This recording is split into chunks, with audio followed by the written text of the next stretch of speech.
வணக்கம் நண்பர்களே. புதிதாக மாந்திரீகம் கற்றுக்கிறவங்களுக்காக இந்த பதிவை நான் போடுறேன். இந்த பதிவில் நம்ம பார்க்க இருப்பது அஷ்டகர்மத்திற்குரிய திசைகள், உடுப்பு, உலோகங்கள், எண்ணெய், அதிதேவதைகள் இதை பற்றி தான் நம்ம பார்க்க போகிறோம். ஏன் இதை பற்றி நம்ம இதில் இன்னும் நிறைய சொல்லியிருக்காங்க. அதற்குரிய மலர்கள், ஆசனங்கள் இன்னும் நிறைய இருக்குது. ஆனால் மாந்திரீகன்னு எடுத்துக்கிட்டாலே முதல்ல அடிப்படை இதெல்லாம். உங்களுக்கு மாந்திரீகம் கற்றுத் தராங்க பார்த்தீங்களா, அவங்க சித்தடுக்க சொல்லிடுவாங்க. சித்தடுக்க சொன்னதுக்கப்புறம் இந்த அஷ்டகர்மத்திற்குரிய திசைகள், உடுப்பு, உலோகங்கள், இந்த மற்ற விஷயங்கள்லாம் சொல்லி தந்தால் தான் அவங்க தகுதி உடையவங்க. சும்மா சித்தடுக்க சொல்லிவிட்டு நீங்கள் போய் அஷ்டகர்ம வேலையை செய்யுங்க அப்படின்னு சொன்னால், இந்த அடிப்படைகள் தெரியாத நீங்கள் எந்த காரியத்தை செய்தாலும் 100% சித்திக்காது, பலிதமாகாது. அதனால் இதெல்லாம் அடிப்படையில் நீங்கள் தெரிஞ்சிருக்கணும். அப்போ தான் மாந்திரிகவாதிகள்னு மற்றவங்களும் ஏற்றுப்பாங்க. நீங்கள் அஷ்டகர்ம வேலை செய்கிறீங்க, அதற்குரிய திசை அறியாமல் ஒரு காரியத்தை நீங்கள் செய்யும்போது, அதற்குரிய உடுப்பு, மலர்கள், ஆசனங்கள் அறியாமல் செய்யும்போது, மற்ற மாந்திரிகவாதிகள் உங்களை பார்த்தாங்கன்னா, இந்த காரியம் செய்கிறீங்களே, இதை தவறாக செய்கிறீங்கன்னு உங்களுக்கு சொன்னால், அதுக்கான பதில் உங்களுக்கு தெரியாது. ஆக இதெல்லாம் மாந்திரிகத்துக்கு அடிப்படையிலே நீங்கள் தெரிஞ்சிருக்கணும். இப்போ அஷ்டகர்ம திசை பற்றி சொல்கிறேன் பாருங்கள். கிழக்கு வசியம், தெற்கு மோகனம், மாராணம் 2 பண்ணலாம். வடக்கு பேதனம், வடகிழக்கு சகல கர்ம காரியத்திற்கும் உகந்த திசை. இதில் உட்காந்து வடகிழக்கில் உட்காந்து எல்லா காரியங்களுமே நீங்கள் செய்யலாம். ஆனால் திசை கரெக்டாக உங்களுக்கு தெரியணும். அடுத்தது தென்மேற்கு வித்வேஷனம், தென்கிழக்கு தம்பனம், வடமேற்கு ஆக்ரோஷனம். அடுத்தது உடுப்பு. சிவப்பு வசியத்துக்கு மஞ்சள் மோகனம், பச்சை தம்பனம், வெள்ளை பேதனம், பச்சைப்பட்டு உச்சாடனம். எதை உச்சாடனம் பண்ணணுன்னாலும் பச்சைப்பட்டு பிரமாதமாக வேலை செய்யும். கருப்பு மாராணம், செம்பட்டு சகல கர்ம காரியத்திற்கும் உகந்தது. இந்த செம்பட்டு உடுப்பை நீங்கள் உடுத்திக்கிட்டு பண்ணிங்கன்னா எல்லாத்துக்கும் எல்லா கர்ம காரியங்களும் நீங்கள் பண்ணலாம். அடுத்ததான் அஷ்டகர்மத்திற்குரிய உலோகங்கள். காரியத்தகடு, அதாவது காரியசித்தி தகடுன்னு சொல்கிறோம் பார்த்தியா, காரியத்தகடு வசியம், வங்கத்தகடு மோகனம், பொன் தகடு ஆக்ரோஷனம், செம்பு தம்பனம், வெள்ளியம் உச்சாடனம். வெள்ளி கிடையாது, வெள்ளியமும் கலந்தது, வெள்ளியம் உச்சாடனம், குருத்தோலை வித்வேஷனம். குருத்தோலை எல்லா காரியத்துக்கும் பயன்படுத்தினாலும் வித்வேஷனத்துக்கு உகந்தது, அருமையாக வேலை செய்யும். இரும்பு பேதனம், வெள்ளி மாராணத்திற்கு உகந்த உலோகம்.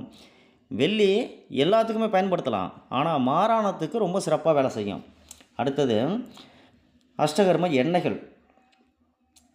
பசுநெய் வசியம், நல்லெண்ணெய் மோகனம், வேப்பெண்ணெய் மாராணம், புங்க எண்ணெய் உச்சாடனம், புன்னை எண்ணெய் பேதனம், ஆதாள எண்ணெய் தம்பனம், கழுதை, ஆடு, பன்றிகள். இதோட நெய் வித்வேஷனத்துக்கு பயன்படுத்தலாம். நீங்கள் வன்னி, ஆள், விழா, இதனுடைய எண்ணெய்கள் சுபகர்மம் எல்லாத்துக்கும் நீங்கள் பயன்படுத்தலாம். கள்ளி, எருக்கு, எட்டி, அத்தி, இச்சி, விடத்தலை, இந்த எண்ணெய்கள் எல்லாமே அசுப கர்மத்துக்கு நீங்கள் எல்லாத்துக்கும் தாராளமாக பயன்படுத்தலாம். அருமையாக வேலை செய்யும். இதற்குரிய அதிதேவதைகள் என்னென்ன, எந்த காரியத்தை செய்தால் அதுக்கான தேவதை, எந்த தெய்வத்தை நீங்கள் வச்சு செய்யணும். ஈசன் வசியத்துக்கு அக்னி மோகனம், இந்திரன் தம்பனம், நிருதி உச்சாடனம், வருணன் ஆக்ரோஷனம், வாயுதேவன் வித்வேஷனம், குபேரன் பேதனம், யமன் மாராணா. இதெல்லாம் அஷ்டகர்மத்திற்குரிய தேவதைகள். அடுத்தது இதற்குரிய மலர்களையும் பண்ண சொல்லிடுறேன். மல்லிகை வசியம் பண்ணும், முல்லை மோகனம் பண்ணும், தாமரை தம்பனம், தும்பை உச்சாடனம், அரளி ஆக்ரோஷனம், காக்கண மலர், காக்கநாட்டம்பூன்னு சொல்கிறோம் பார்த்திங்களா, அந்த நீல கலரில் பூ பூக்கும், அதாவது சங்குப்பூன்னு சொல்கிறோமே, காக்கண மலர் வித்வேஷனம், ஊமத்தம் பேதனம்.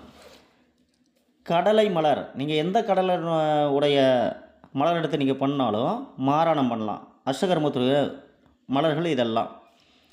இந்த மலர்களை வைத்து தான் நீங்கள் அஷ்டகர்ம வேலைகளை பண்ணணும். அப்போ தான் 100% வேலை செய்யும். அஷ்டகர்மத்திற்குரிய ஆசனங்கள் என்னென்ன அதையும் இந்த பதிவில் நான் சொல்லிடுறேன். வில்வம் வசியம் பண்ணும், மாம்பலகை மோகனம் பண்ணும், பலாப்பலகை தம்பனம், நீல கம்பளம்னு சொல்கிறோம் பார்த்திங்களா, அந்த போர்வை, அதான் நீலக்கம்பளம் உச்சாடனம், ஆட்டுத்தோல் ஆக்ரோஷனம், எட்டி ஆசனம் வித்வேஷனம் பண்ணும், மரத்தோலாடை பேதனம் பண்ணும், அத்தி மாறானா. இந்த ஆசனங்கள்லாம் அஷ்டகர்மத்திற்குரிய ஆசனங்கள். இதையெல்லாம் தெரிந்தால்தான் நீங்கள் இந்த அஷ்டகர்ம வேலை செய்ய முடியும். வசியம் 8க்கும் மந்திரம் தனியாக இருக்குது.